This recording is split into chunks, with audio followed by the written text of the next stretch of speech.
We wanted to grovel them. दोस्तों ये स्टेटमेंट है अफ्रीका के head coach Conrad. South Africa के सामने पहला टेस्ट हारने के बाद में दूसरा टेस्ट जो गुवाहाटी असम में चल रहा था उसमें दिन अफ्रीका ने 500 रन बना लिए थे। उसके बावजूद जब पूरा इंडिया और पूरे सारे लोग ये वेट कर रहे थे कि कब ये लोग घोषित कर दे, उसके बावजूद भी वो अपने बैट्समैनों को खिलाते रहे और चौथे दिन के लास्ट में जाके उन्होंने पारी को घोषित किया था। ये कारण पूछा गया था कि आखिर वजह क्या थी, आपने इतना देर क्यों खिलाया, तो उनका कहना था कि we wanted to grovel them. दोस्तों इसका मतलब समझेंगे तो इसका मतलब ये होता है कि हम इंडिया को मतलब घिसाना चाहते हैं। ये स्टेटमेंट देने के बाद में सोशल मीडिया पर बवाल सा मच गया है। उसका रीजन ये है विराट कोहली और रवि शास्त्री की अगुवाई में जिस टेस्ट क्रिकेट में हम डोमिनेट कर रहे थे, उसमें अगर कोई विदेशी कोच आकर हमारे ही धरती पर आकर ये हमको कहे कि हम आपको वहां घिसते हुए देखना चाहते हैं, तो आप सोच सकते हैं कि हमारे देश का जो खिलाड़ी प्रतिनिधित्व कर रहे हैं उनकी क्या हालत होगी।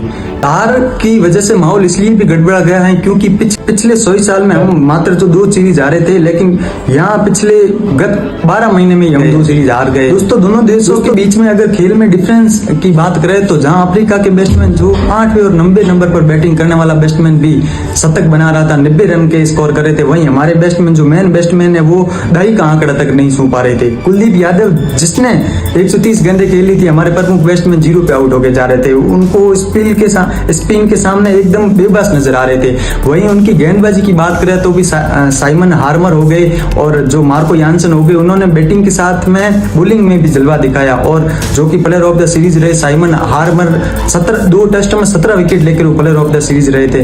वही हमारे भारतीय स्पिनर्स जिनके पास में कला तो थी लेकिन उन्होंने गति ज्यादा रखी जिसकी वजह से उन्हें विकेट नहीं मिल पाए। और वहीं हमारे बैटर्स की अगर देखें तो वो पता नहीं ऐसे लग रहा था वो खुद की दादागिरी दिखा रहे हैं। जैसे ऋषभ पंत का ही देख ले, वो कप्तान होने के नाते उनकी रिस्पॉन्सिबिलिटीज बढ़ जाती हैं, लेकिन वो किस तरीके से शॉट खेले थे वो समझ में ही नहीं आ रहा था कि क्या हो रहा है। मतलब गुस्से का माहौल देश में इसलिए भी है क्योंकि टेस्ट क्रिकेट में हमारी डोमिनेंसी थी। एक वो विराट कोहली जो एकदम चिल्ला के टेस्ट क्रिकेट को चलाता था, वहां हमारे इंडियन सारे प्लेयर्स एकदम बेबस नजर आ रहे थे।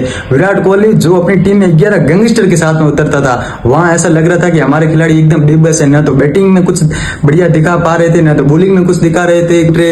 और इन सब के कारण भी अगर बात की जाए तो देश में गंभीर को लेकर बड़ा माहौल गुस्साया हुआ है और हकीकत में इसके जिम्मेदार बड़े लेवल पे गंभीर को जताया भी जा रहा है। जैसे ही अभी कुछ ही टाइम पहले का अपडेट देखे तो मैच जैसे ही खत्म होया था और जो ट्रॉफी प्रेजेंटेशन होता है उसमें गौतम गंभीर जो सारे दर्शक थे उनमें गंभीर को लेकर गुस्सा थे और वो गंभीर हाय हाय जैसी बातें भी बोल रहे थे।